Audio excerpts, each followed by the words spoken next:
अरिस्टार्कस एक कदीम यूनानी माहिर फल्कियात और रियाजीदान था, जिसने पहला मारूफ हीलियोसेंट्रिक मॉडल पेश किया, जिसने सूरज को ऑब्जर्व यूनिवर्स के मरकज में रखा और इस बात का अंदाजा लगाया कि जमीन साल में एक बार सूरज के गिर्द घूमती है और दिन में एक बार अपने महवर के गिर्द घूमती है।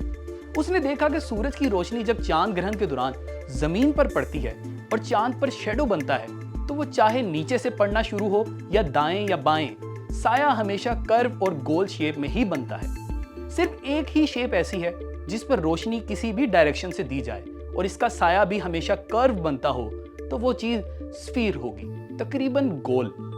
जब आप स्पेस से ली गई जमीन की पिक्चर्स देखते हैं, तो क्या जमीन आपको कहीं से भी सीधी और चपटी नजर आती है?